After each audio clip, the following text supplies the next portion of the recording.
Hello. Today we're talking to Steve Hofford, who is the Chief Operating Officer of Darwin's Natural Pet Products. Welcome, Steve. Thank you. Thank you for inviting me. Tell us a little bit about Darwin's. Darwin's was founded about 20 years ago by a gentleman named Gary Tastian, who had worked with Eddie Bauer and American Airlines, and but he had happened to have a couple sheepdogs that had some health issues, and he ended up seeing a local, and I say local, I'm in Seattle, a local holistic vet, which is a traditional vet, but also looks at other areas of what I call common sense stuff to treat ailments. He put them on a raw diet, an ancestral type diet, and it had miraculous improvement for the dogs, and word of mouth got out. Next thing you know, he started a company almost out of his garage. I came in about 5 years ago. The company is nationwide today. We have tens of thousands of subscribers, and half of our business is on the East Coast, the other half is on the West, and everything else in between are where people live. So we're a frozen raw diet for both dogs and cats, and we're human grade. And what I mean by human grade is we buy the same raw materials that you buy from a Safeway or a Ralph's or a Kroger. So we compete against the same kind of people for USDA inspected organic meats and vegetables. But we're 100% e-commerce. Up until recently, we were 100% subscription, but we now offer one-time purchase, that kind of thing. So that's the elevator speech, as I like to call it. That's great. So how did you come to Darwin's? What's your personal journey to come to the company? I've been on the human side of CPG, kind of brick and mortar. I've held some executive positions with companies like Monogram Foods, also managed brands like Nathan's Hot Dogs in the retail side, other regional and national brands, and had lived in the Seattle market 20 some odd years ago, never sold my house. Had a company that I'd sold out of Cincinnati, and I looked at trying to get back to the Northwest. And nothing bad about Ohio. I liked Ohio. But so I just dipped my toe into the water, and this offer came up to help transition the company into a new phase and get the owner a transition and an exit. And it so happened that our stories were very similar about the same time. When I was, working as a sales guy for a meat company, a food company, I had a dog that had bone cancer and ended up seeing a holistic vet in the Seattle market, put the dog on an ancestral diet, and it lived much longer than anybody ever expected it would. And so it seemed like serendipity. I was like, okay, this is, instead of making people fat by selling them bad processed meats, I can help make animals live longer and enjoy more time with their owners. And it's been about 5 years now. We made it through the COVID phase and had a lot of improvement. We spent millions of dollars on infrastructure for e-commerce and systems and how to manage all of that aspect of subscriptions and delivery and last mile delivery and that kind of thing. So it's been a fun ride. There must be additional challenges given that the food is frozen. So you have concerns about delivery. Yes.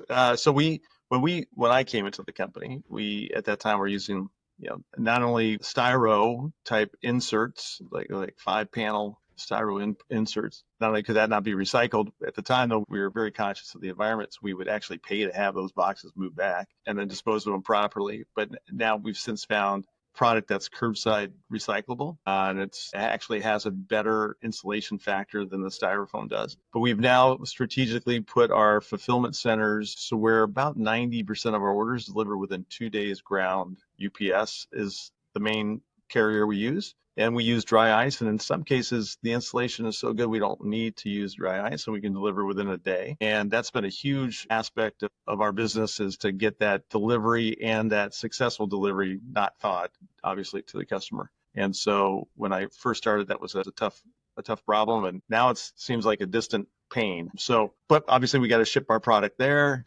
to have the fulfillment centers, and we got to pick and pack it, and then we got to be able to track those orders. And so, the after shipment software program that we're using today, actually called AfterShip, uses a great technology where they're emailing the customer on a periodic basis to let them know where that product is in transit. It also gives us the ability to also interact with the customer through additional opportunities to let them know about new products, those kinds of things. Do you have responsibility over the IT systems? I do. So yeah, when I got here, they had made a decision to move to Salesforce as our platform.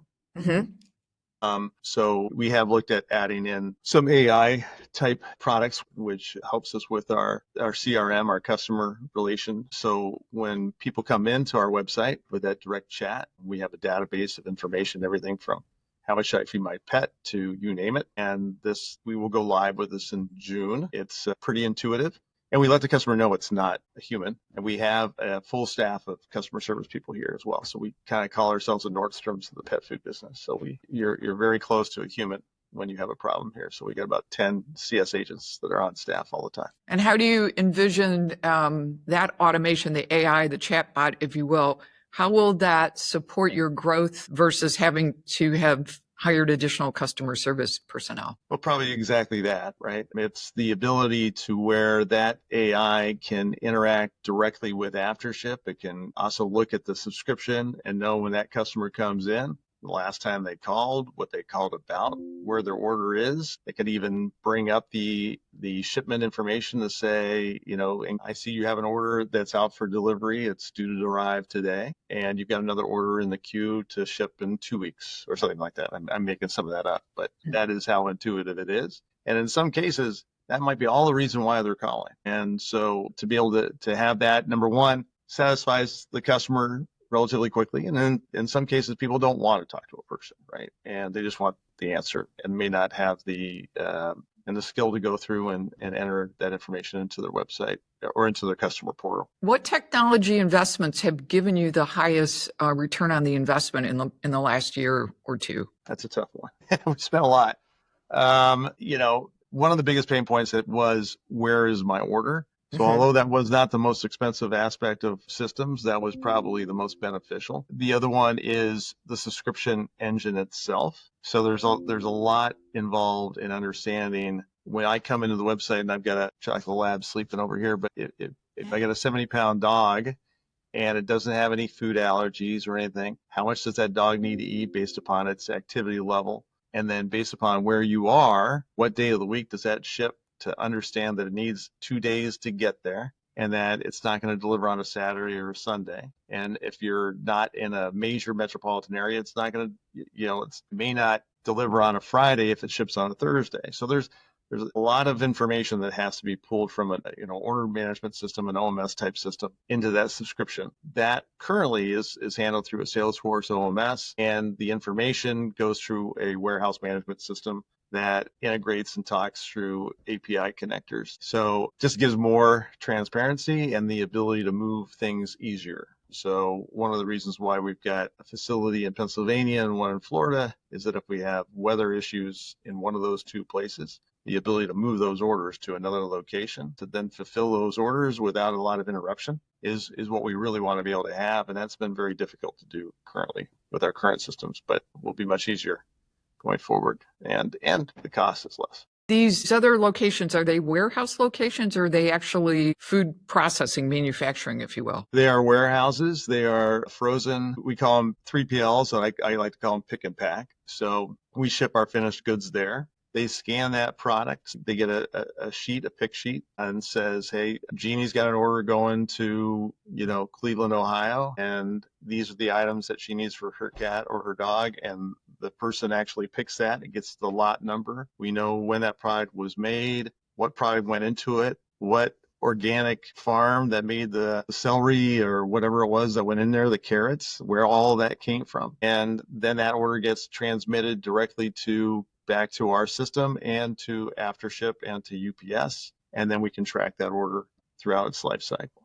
And it's live inventory.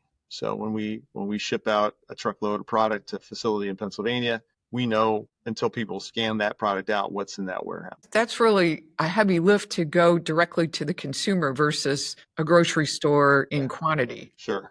Yes. Do you have plans to go kind of more into the mass market, into the grocery stores, the Petcos, that sort of thing? Yeah, that is where my background was. So that was one of the reasons why I was here. The reality is that D2C business, as you can tell with Amazon and everything else, has grown quite a bit. And anybody that's been in the brick and mortar game also understands that that's a pretty expensive proposition as well. The cost to entry is high. Because our product is frozen and perishable, that makes it even more complicated, because at that point in time, you got to have a retailer that's got a frozen case or a refrigerated case. But we are right now we just finished development of a shelf-stable version of our product, which is exactly the same as frozen, but it's freeze-dried.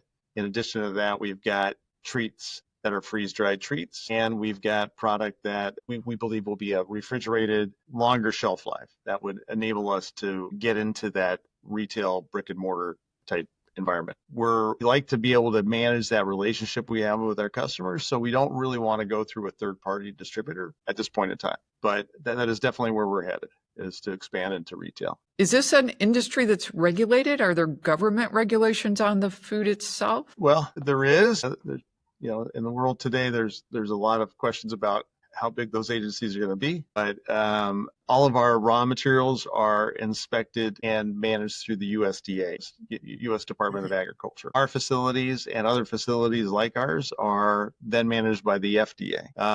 They both don't necessarily follow the same rules. One is more of the USDA has, having owned my own USDA facility plants where you have a USDA inspector on site 24 hours a day, anytime you're running. The FDA is a random inspection. And that same FDA person could be calling on a grain mill or a cosmetic company the next day.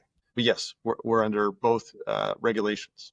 In one way or another, the USDA inspects the product before we buy it, and then the FDA controls our product. From a systems perspective, is there records that you need to maintain to support audits, or is it more just on the ground when the inspector's there, they're looking at everything? So I don't know if you're familiar with SQF or BRC. These are third-party certifications, but HACCP is also, one that people know those buzzwords. But we run our company like a human grade company. So we have lot traceability on anything that touches our product.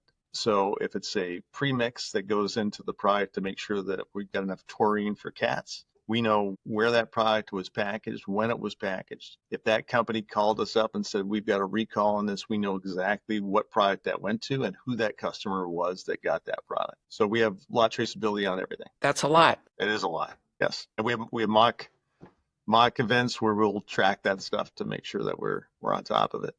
And a lot of these systems and everything else are helping with that. And there's AI out there that will help that as well. So at least get that a lot sooner. Do you see AI being a bigger player as you go forward? Yes. I mean, I've been the last 4 years, I've been going to a couple different conferences, e-tails and Shop Talk. And the first time it was like, hey, here's what's coming. And then everybody had this moniker, got AI. Yeah. And this last year, when I went to Shop Talk, you could actually see it, touch it, and see how it's working.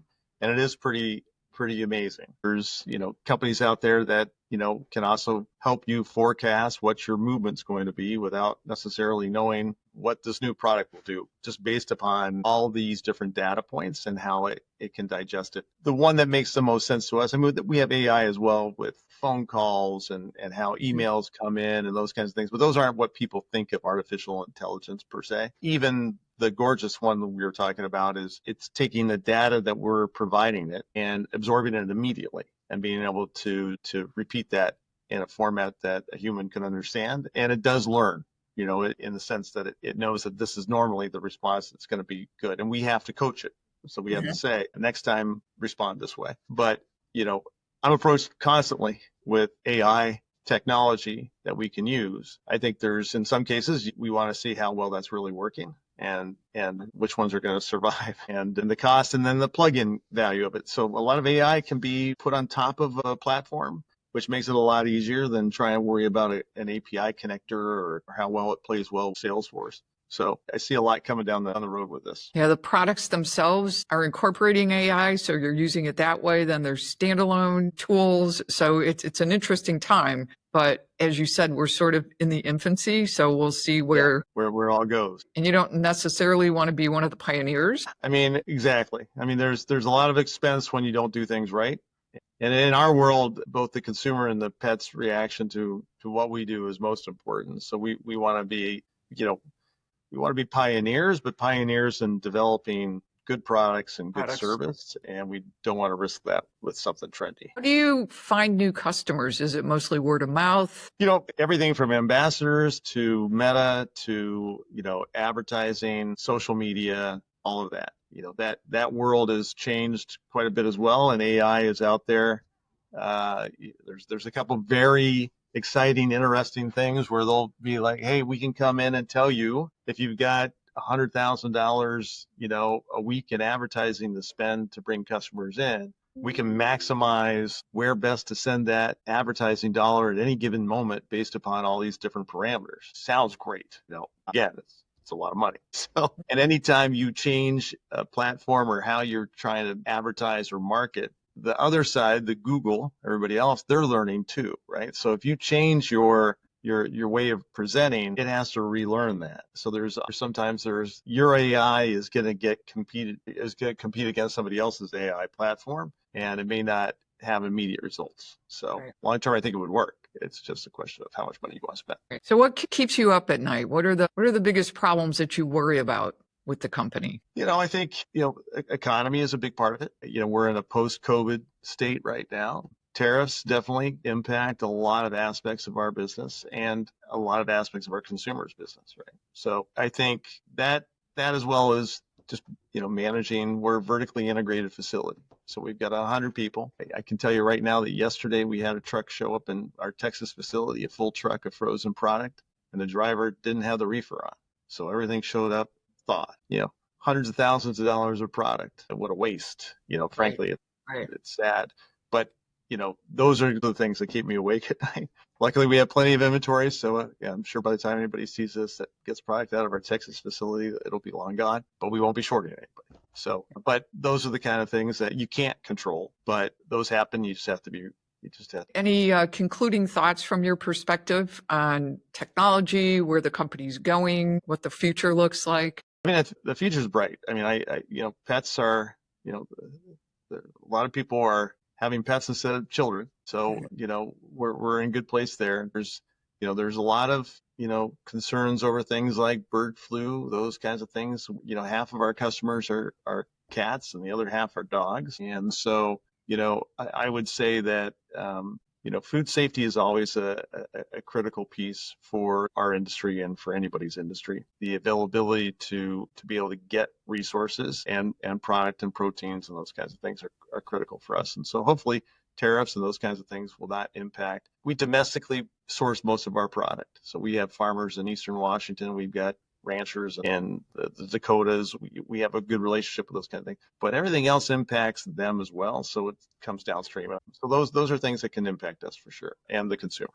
So that's probably something that keeps me awake at night. I can't do anything about it. Well, Steve, this was wonderful. I really appreciate you taking the time and talking with us, and we wish you and Darwin's all the best in the future. Well, thank you. It's nice chatting. Thank you.